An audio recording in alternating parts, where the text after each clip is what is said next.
we're going now.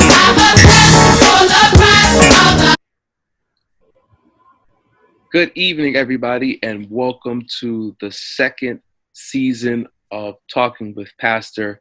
I am your host, Thaddeus Paget, and it is truly a blessing to see everybody here. I hope everyone's being safe because of Corona and things like that. I pray that everything is well.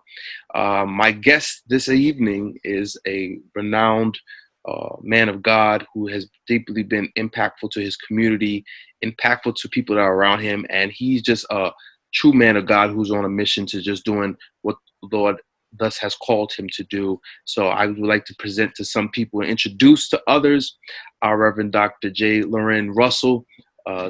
It is a pleasure to have you here today, this evening, and it is a blessing to be on here with you. And I'm truly honored that you are my guest on my web series, Talking with Pastor. Oh, thank you for having me. It's a pleasure to be here. I'm looking forward to the conversation and thank you for the invitation. I'm delighted to have been invited and I'm excited. So, Dr. Russell, people get this misconception when it comes to preachers and pastors. You know, the title always supersedes the person, and I want to erase that stigma, and I want people to actually know that people who are called to preach or even called to pastor are still people, regular people, no different than you and I. So I want you to tell us a little bit about yourself and your background and what you've been doing for the last few years and things like that. Okay. All right. Well, depending upon how far you want to go back, but I can give it to you in a nutshell. I was born in Harlem, raised in the Bronx, in the South Bronx. So I'm a South Bronx kid. Um, I've done a lot of things in my life, some good, some not so good. So I like it when you say that we are preachers, but that we come from some place. The thing I like about our God is that He doesn't care where you come from; He cares about where you're going. And so He looked down upon me when I was a young man, and after going through a number of heartaches, and I mean that my mom died when I was 14. She literally just dropped dead. 5 years later, my dad died. So we came from a family that was there for one another. My father was there. We had a family. So in our neighborhood in the South Bronx, we were one of the only families in the neighborhood whose mother and father was in the house. But our parents died early. So by the age of 20, I was parentless. So I had no parents. I had two brothers and a sister. Oldest brother was in the South, married with 5 children. Brother that's right above me was serving 5 to 15 years in prison. And my sister, who's 2 years younger than me, was struggling with just trying to adjust, not having a parent. Two of them gone before you're 17, before you turn 18 years old. And so at an early age, I took the responsibility on to kind of be the guide for the family. I wouldn't say I became the head of the family because I wasn't, but I became the guide, the central, the focal point of the family, and went out, got a job, tried to take care of everyone, doing the best I could. I was an entrepreneur since I was a child. My dad used to be an upholsterer, so I went to work with him, learned how to fix furniture. But my passion was music. I was a DJ. So back in the day when hip hop first started, I was a DJ and I used to DJ. And in fact, when my dad died, we were living in his brother's home that he purchased here in the South Bronx as well. And I convinced him to let me use the basement to turn it into a social club. So I had a social club that people came to, and they were paying fees to come into my little social club so that we would have nice times. We would party in the basement of my uncle's home, in his 3-story, 3-family house with the basement. So I've always had this entrepreneurial spirit. I used to do a lot of clubs as a DJ. I promoted a lot of clubs, a lot of dances, a lot of events. That's how I made my extra money. So went to school here, graduated.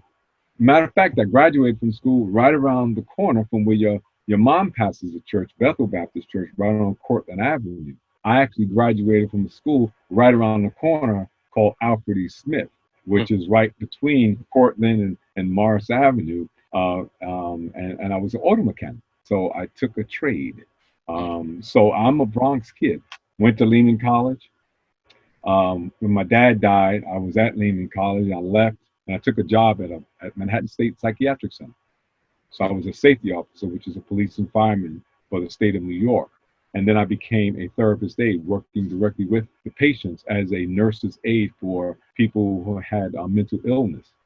Left there, went into the insurance business, started a career, did a career there, did about 20 some odd years with a couple of different companies. Started my own agency doing total financial planning, financial services until the Lord called me into ministry. So that Wow. was going back. I was going back a while, probably back to 1980, 89 is when I really got the call into ministry. I remember the day so very well. I won't bore you with the details, but I know it was the Lord speaking to me.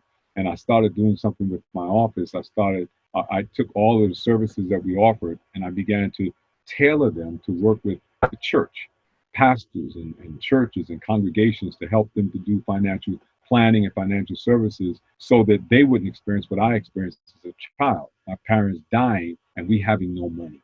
Mm. We literally started from scratch. When my dad died, he had $10,000 worth of insurance after we paid for the funeral. And I was the beneficiary and I divided the money among my siblings. Virtually, we couldn't do it. That was all we had to come into the world. And literally, it was less than probably $2,000 a piece that we had, a little over $2,000 a piece to enter into the world. Welcome to the world. That was it. So the idea of going into the insurance and financial services industry appealed to me because it gave me an opportunity to do something for people that I knew what it was like to have a parent or someone who is a provider leave and not leave anything except debt and or poverty. And I wanted to change that. I think we did a pretty good job of it. Couldn't do everything, but we did as much as we could. And when the Lord called me out of that particular line of work, I went to work for a managed healthcare company. Doing, I was a manager, working with them, helping them to market managed healthcare to people who are on public assistance.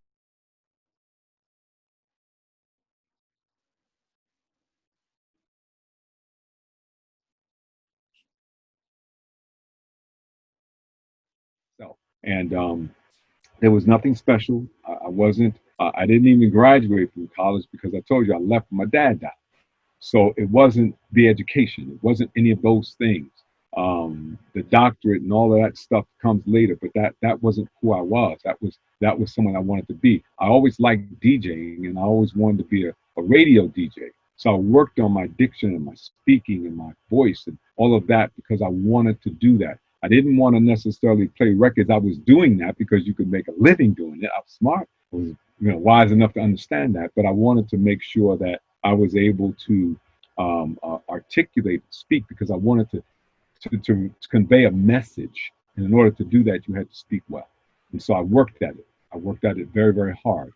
Um, and so, see if I can jump ahead a few years. Um, when the Lord called me into ministry, and after I went to work for the managed healthcare company, I was subsequently licensed and eventually ordained as a minister. Same church I'm still serving at, Goodwill Baptist Church. Mm-hmm. And I also, when I went to seminary, because during the course of that time when I was transitioning from financial services into whatever it was that the Lord was preparing me for, I also went back to school and got my undergraduate degree in business management, which was interesting because I said, oh, that's what you call that stuff? I was doing it all the while, never knew that it had names, that they had actually methods of doing it, but I've been doing it because, as I said, I was a manager. I had my own agency. And so you do those things not knowing that that people go to school to learn how to do what I was doing. And so um, wound up doing my supervised ministry, which is like doing an apprenticeship if you were going to into accounting or something like that at a church. And that church was the Greater Universal Baptist Church, where I served and still serve with Dr. Dupree. And so with that, I was able to expand my horizons and I got my master's of divinity from Drew Theological Seminary. So essentially, it all came together like that. And I think that the Lord has a very interesting sense of humor because I thought that my services and financial the financial services world was done because he called me in the ministry. So I was moving in that direction. And then I got a telephone call from the Southern Baptist Convention, and they asked me, would I be interested in a position with them as their church finance officer for the Northeast, which meant that I would then be a loan officer making loans to churches throughout the entire Northeast. That is Virginia, Ohio, all the way up to Maine. Mm. And I said, Lord, I thought you took me out of that. So he said, yeah, I took you out to put you back in. And so I became their church finance consultant for the Northeast. Subsequently became the strategy coordinator working with the conventions in those same areas and helping them to strategize, to share Christ, start churches, and mobilize missionaries. And so the Lord used all of the things that he taught me during the course of my lifetime, and he brought me to these positions where I was actually able to do them in ministry, which I thought was phenomenal. And it was a great opportunity because, of course, as most of you know, your listening audience, the Southern Baptist Convention is not quite dark skinned. They're more of the Anglo folks, the largest Protestant denomination in the United States of America. And here I was working for them and literally overseeing the money for the entire Northeast, Mm. which gave me the biggest budget of anybody at the agency, singular, which was kind of interesting. So anything that they wanted to do, they had to talk to me. Oh, So okay. I like that. Let's talk about diversity and change. Well, some of those things began to happen. I stayed there for 7 years, 7 years from the day. I started on the 28th of August and I ended on the 28th of August. Now that's significant because the 28th of August is the anniversary date of the March on Washington. When Mm. Dr. King delivered that great speech and he said that he prayed, he had a dream that we would one day live in a country where we would not be judged by the color of our skin, but by the content of our character. And here I was working for the Southern Baptists, overseeing their money. I said, boy, have we come a long way. Mm. And then, of course, Barack Obama was elected as president of the United States while I was there. And then I saw the rise again of what we call racism, and now what we see today is systemic racism all over the nation, all over the world. Mm. And so um, that's me in a nutshell. I'm here. Oh, by the way, the doctor honorary degree is an honorary doctorate. I got it from Virginia University of Lynchburg. It was bestowed upon me, and I graciously accepted it. So I have not earned that yet, but I use it just because I got it. So it's not the title; it's the man. Appreciate that, Dr. Russell. And you have a astound life and have been impactful not only within uh, the church but also within people as well. And that's something truly valuable. But as a preacher, I know you're not yourself are not a pastor as of yet. But as a preacher, what do you see? What's the vision for the church as a whole? Where do you see the church going, especially during these times in which we're facing pandemic? Where do you see the church going further in the future? That's a good question. That's a good question. I think that the church has to go back to what it used to be, particularly in the African American community, because there was a time that the church was the center of our community. Nothing happened in the community unless it went through the church. No decisions were made unless it went through the church. And when I say decisions, I'm talking about decisions in communities and in our society, unless they went through the church. There was such a respect for the men and women of God that every elected official and every entity felt it necessary to bring it through the church because everybody, that was the basis of our existence. And they got everything. It was kind of like the buffalo with the Native Americans, you know. That was their Walmart. Dr. Booker TC is like to say this. He said that was their Walmart. They used everything about the buffalo. They ate his food. They ate him his food. They used his skin as clothing. They used his horns to adorn themselves. Nothing from the buffalo got wasted. And in our churches, we had the same thing. Our churches were so dynamic that we literally became everything. We had schools and churches. Oftentimes, the schools, which were segregated back then, oftentimes the church was the school. Mhm. And they had a principal. And sometimes the principal was the pastor of the church. Mm-hmm. And so we fed the people. People came, they brought their food, they brought, they were farm communities. We were urban back then, and they brought their resources to the church, and the church then distributed that food so that everybody had. Even those who didn't come to church knew that they could go to church in order to get what they needed. And so we've lost that. And now we hear people talking about the church being full of hypocrites and all these other negative connotations that we hear about church and church people. And I think that we have to reclaim our position in God's kingdom here on earth. We got to start doing those things that make a difference. James says something interesting. He says, faith without works is dead. And so we got to get back to doing the real hard work of reaching people for Christ. We got to reach down right where they are. Jesus met people where they were. He went to them where they were, and then he raised them up to a higher level. We need to do that again. You look out on the street, you see people on the street. They're hungry. They're fighting. They're killing. They're doing all kinds because there's something is missing, and they're trying to fill that gap with any and everything that they can get their hands on. But the only person who can fill the gap is Christ. Now I'm an unapologetic Christian. I believe that Christ is the answer. I believe that people, they have other ways of believing, and they do that. But in my opinion, Christ is the answer, because everyone that I know, everyone that I've ever met who had a sincere and an authentic relationship with Christ became new creatures. They're Mm. not the same. And I've known people who were murderers, drug addicts, and everything in between, and people who were wealthy and privileged that were willing to give that up because they came to know Christ. I don't know of another faith that does that except in Christianity.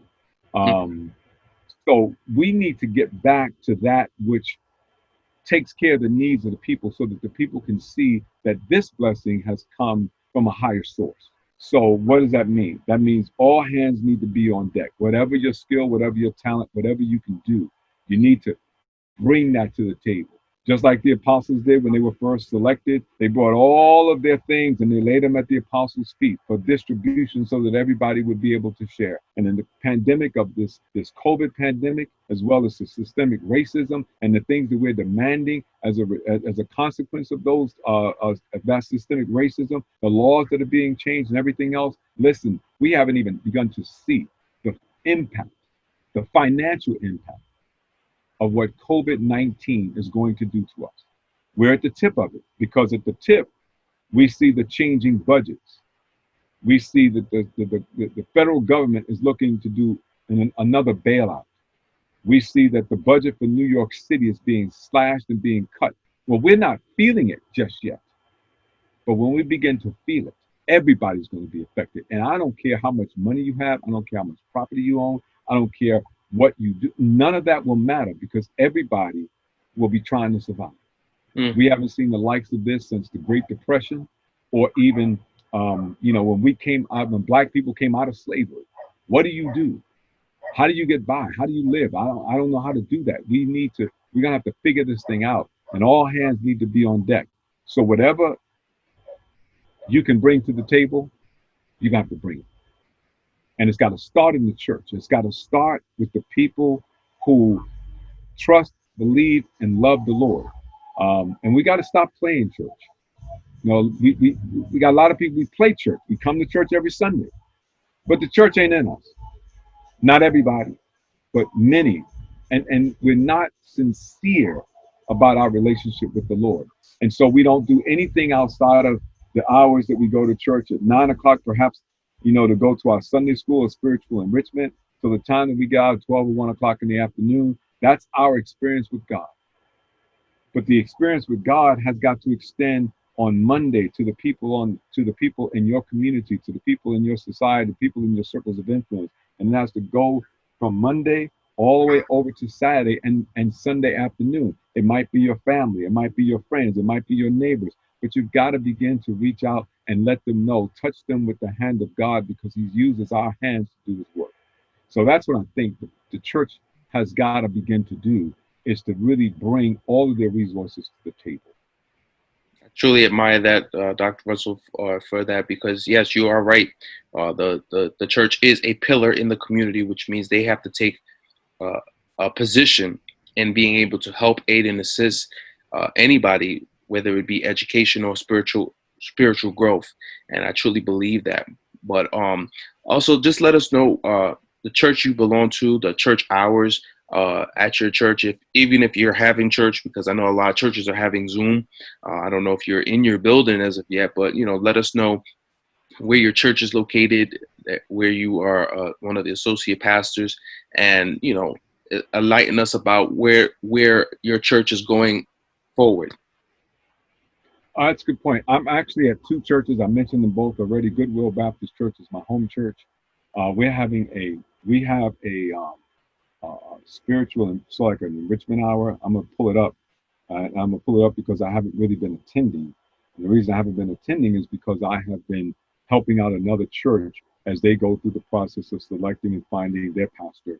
Um, I'll talk about that later on. But Goodwill Baptist Church, located in the Bronx, it's on Crotona Park South, 642 Crotona Park South. Pastor is Reverend Dr. Booker T.C.S. Jr. And they meet on a regular basis every Sunday morning. I'm gonna have to pull it up so I can tell you exactly. I don't want to misquote anything. So let me see if I can find it. Um, let's see. And they do it. They're doing it. They're not in the church, so they're doing it on YouTube. They're doing a Okay. YouTube broadcast. And so you can join any Sunday by going to YouTube. I don't have that specific address right up top. I'm looking to see if I can find it for you. Um, yes, the Sunday morning meditation, and it is on YouTube. Um, I don't know the address. I'm looking at it on my phone right now, but it's every Sunday morning. But you can find it if you go to YouTube. It's Goodwill Baptist Church in the Bronx, Sunday morning meditation, and you'll find it there. Greater Universal is doing Zoom meetings once um, on Sunday mornings as well. I think they start at 12 o'clock. So that's great. The Greater Universal Baptist Church. So you can join them as well. They're not planning on, neither one of them are planning on going back into the building just yet. Um, and I agree with that because I don't think that it's necessarily that important to go back and put anybody at jeopardy because we have a lot of seniors in our churches and our seniors are vulnerable. Hmm. And so to come back into a space where you have to be and we're not socially distant people. We don't like social distancing. We like to hug each other, kiss each other, all that kind of stuff. We're gonna do that. Okay, we're gonna do it. Okay, I'll just hug you. We're gonna do it because who we are. So to put people at jeopardy like that is not fair because our natural instincts will take over. And then you can only put so many people. So they're saying 50% of capacity now, which could be pretty good, but depending upon the size of the church. And I was on a meeting today with the mayor's office, and they said 6 feet is a recommendation. 6 feet apart because you figure that the spittle that comes out of your mouth won't go beyond 6 feet. And then someone said, well, what about if the preacher's preaching? How about if they're like 12 feet away? He said 12 feet is pretty good. This is a doctor, right? Because it's all conjecture. Nobody knows really. Nobody can give definitive answers, and so their recommendation though is that you have outside service where there's ventilation and air, and the droplets don't have a chance to go that way because wind will carry it away and all that kind of stuff. But Okay. in inner cities, we don't have that opportunity because many of us don't have parking lots. We just come into the congregation and or into the worship center, and that's where we are. So we need to be socially distanced on the inside, 6 feet apart, and we need to make sure that we're masked. We have our facial covering on, and we also need to make sure that we're cleaning everything that we touch because so there's a lot of cleaning that needs to take place. So if you're going to touch the pulpit, the chairs, even the Bibles in the pews, the hymnals, and if you're singing, you need to wear a mask because when you're singing, you probably project up to 18 feet. So everybody needs to have on a mask, and you're a singer. Nobody who sings wants to have a mask on because you sound muffled. But in order to be safe, you need to do that. So Goodwill is not planning on going back. I know Greater Universal has no plans on going back in the immediate future. I'm at Legree. I'm helping Legree out. Legree has moved to a new location here in the Bronx on 161st Street and St. Anne's Avenue. It's a small facility. It's a small place. So, in my estimation, at best, even at 50%, we can only put 10 people into the sanctuary. Okay. So we're averaging about 32 to 35. It's a small congregation. So we're averaging 32, 35, sometimes 40. Well, you couldn't put them in the sanctuary anyway. So you may as well let them, because remember, 6 feet apart, if somebody sits in the second pew, that's not 6 feet. So you probably have to space chairs one, two, and you'd have to do that so that you would make sure that everybody's in their right position. Um, and again, if you have older people, they're vulnerable, you put them in that kind of a position, it's difficult. So I would suggest, I mean, it's my opinion, and I meet with the mayor's office and I hear all of the reports that come out from the state and from the governor, from the mayor, and from his offices. And for us, I think it's best to let safety be the rule of thumb. Well, I truly appreciate you, Dr. Russell, for being on as my guest on my web series, Talking with Pastor, season 2. Look out for it. It'll be on YouTube. It'll be on Facebook. So you definitely will be able to share this information with a lot of people and let people know about positivity that I'm spreading within my production company and whatnot. But as we close, I just want you to leave us with some inspirational thoughts and some inspiration that will keep us during the week and throughout the month, and just leave a blessing that might be able to empower someone that's watching this. Okay. I thank you for that. I thank you for the invitation. I thank you for being with you tonight. I really do. I pray that someone will be inspired, someone will be encouraged to do something above and beyond themselves, because it's really not about us, it's about the kingdom. So I would encourage you, whatever you can do. I don't care what it is, but everybody, there's an old saying that says, no one can do everything, but everyone can do something. And if everyone would do something, then everything would get done. Everybody needs to come and play the game. Get off the bench, get into the game. You can't change the game unless you play. And so we need to understand that. We need to move forward. We need to use whatever gifts God has given to us to make the world a better place. I'll close out with one statement that Dr. King said. Dr. King is one of the persons I truly adore. I love him. I love some of the things that he says and the positions that he's taken in life. And because of who he was, he lives forever in our hearts and our minds. We read about him, hear about him. And I don't think there's a person walking on the face of the earth that has not heard of Martin Luther King Jr. But he said something that was so profound to me that I always say it's my favorite statement. He says, we must all learn to live together as brothers, or we'll all perish together as fools. And so we got to do that because our young people are not liking themselves. And so we're killing each other. I'm concerned about police and their interactions with us. You have to be engaged in order to change that. So you need to attend your precinct council meetings. You need to get involved in things so that you can have a relationship with the officers, and not just the officers, but with the brass. You need to do something. Find an organization to sit on the board of directors. Make a difference. Make a difference. And if it's a church, I don't care if you're cooking in the kitchen. Just fry those eggs to the glory of God, and God will bless you just as much as He blesses the person in the pulpit. Having said that, I wish you the best. And as I always say, I love you, and there's absolutely nothing that you can do about it. God bless you, and may have a smile upon Well, Dr. Russell, thank you for being a guest on the season 2 of Talking with Pastor. Uh, I'm forever humbled and thankful, and I hope God continues to move in your life and definitely help you assist other people where they can be successful, and it just continues to grow. And then on that note, this is Thaddeus Bridget talking with Pastor. Have a great night. God bless, and continue to let your light shine.